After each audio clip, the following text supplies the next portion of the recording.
누가복음은 우리가 알고 있는 예수님에 대한 이야기를 더 확실하게 알려주겠다고 말해요. 누가가 선택한 방법은 예수님의 이야기를 순서대로 차례차례 읽어보자는 것이죠. 그 첫 번째 순서로 세례 요한에 대한 이야기를 하는데요. 세례 요한의 아버지인 사가랴는 제사장이었어요. 사가랴 부부는 하나님 앞에서 의롭게 살던 사람들이었지만 안타깝게도 자녀가 없었죠. 게다가 나이가 너무 많았어요. 당시 제사장들은 제비를 뽑아서 자신의 차례가 돌아오면 성전에 들어가서 하나님께 분향하는 일을 했어요. 어느 날 사가랴도 자신의 순서에 맞게 성전에 들어가서 일을 하고 있었죠. 그런데 이게 웬일인가요? 하나님께서 보내신 천사가 분향 제단 오른쪽에 서 있는 게 아니겠어요? 깜짝 놀란 사가랴에게 천사가 이야기해요. 사가랴, 두려워하지 마세요. 하나님께서 당신이 간구하는 소원을 들어주셨습니다. 당신의 아내 엘리사벳이 아들을 낳을 텐데 그 이름을 요한이라고 하세요.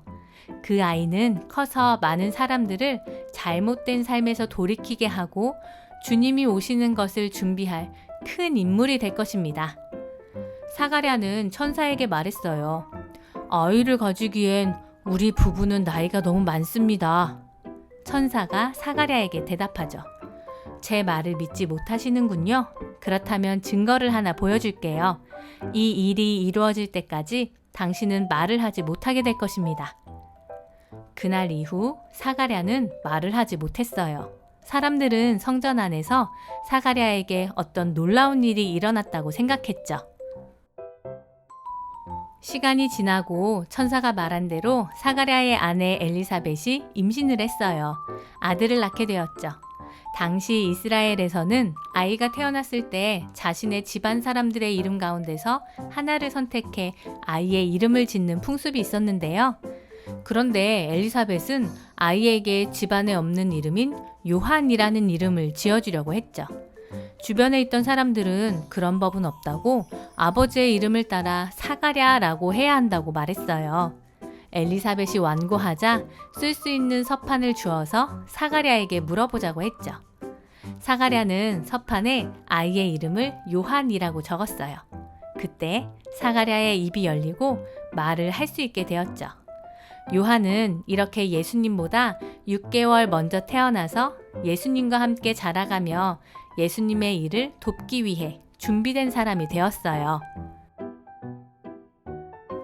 요한은 나중에 자신에 대해 이렇게 이야기해요. 나는 예수님을 위해 길을 준비하는 사람입니다. 나는 신랑을 축하하는 친구입니다. 예수님의 길을 준비하는 사람이라니 정말 멋지지 않나요? 우리도 예수님을 위해 준비하는 사람이 될 수 있어요. 성탄절을 기다리면서 찬양이나 공연 등을 연습하고 말씀을 외우는 많은 일들이 예수님께서 이 땅에 오신 날을 준비하는 것이죠. 우리 친구들의 준비들이 하나하나 모아지면 예수님의 오심이 더 의미 있고 기쁜 날이 될 거예요. 우리 친구들도 말해볼까요? 우리는 예수님이 오시는 성탄을 준비하는 사람들입니다.